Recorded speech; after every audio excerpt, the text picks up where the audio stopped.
All right, hello there. We are here at my friend Joe's house. He's also works for us here at HMI.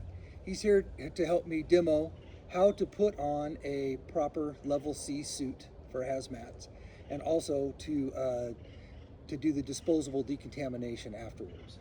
So Joe's going to go ahead and sit down for me first here because he's got his suit on just a little bit off here. So we're going to show you how we want to put these suit over the top of the boots. Okay. We got them like that. Now what we're going to do is, I have some 3-inch tape here. I like to use the 3-inch tape. Works a little better. We use this 3M stuff for training only. You would obviously want to use Tyvek or whatever sort of chemical protective tape that's out there for that, if I get it to tear properly. But we use this way we can reuse the suits for training. We're going to take a suit. We're going to tape the boot to the suit. So remember that, boot to the suit. And we're going to put a little tab on the end here. We set that little tab there for him. That way, if he has to take it off quickly, he can. We go over to this side, tape the boot to the suit again.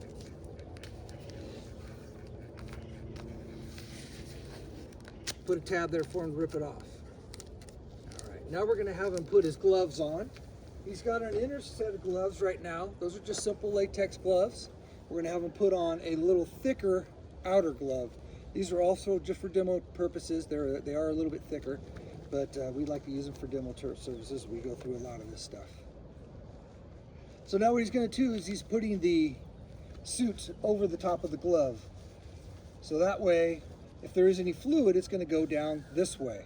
If he was, this is always a trigger of wearing a suit like this, is if it's above his chest line, the fluid can go this way, so we would change this up. But he would never really be wearing a suit like that because his face and his neck is still exposed.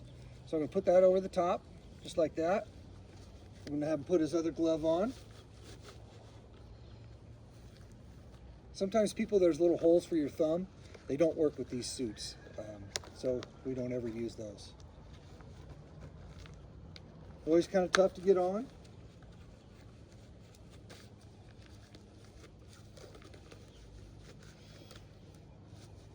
Okay, now we're going to go over this guy too. We're going to tape the glove and the suit together. That's why the thicker tape works better. We're going to give it a little tab there for him. Then we're going to do the same thing on this side.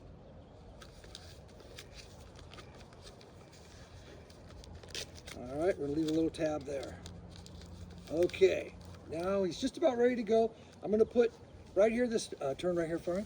This doesn't work very well, so we're going to go like this with him. These are normally, they just don't work very well unless you got the expensive ones. Now we get down to the bottom here. We don't want to touch his junk, so we let him do that. There you go, Joe.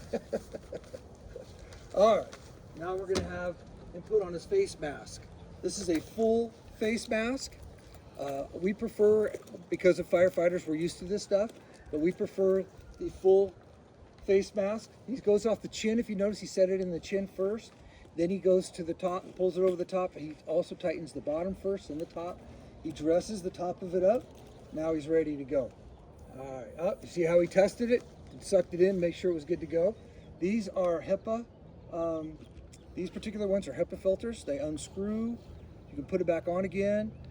We pretty much use them for cleanup and things like that after a fire, so we don't get all the particulates and the ash. We always use a 4-gas monitor to make sure our oxygen levels and all the other toxins are down before we do anything like that. Otherwise, we'd be rehabbing in our SCBA stuff. All right, so we'll put that back on there for them, and we are good to go. Okay, hang on for a second. I'm going to stop it, and we're going to come back, and I'm going to show you how to take it off. All right, let's see how we did.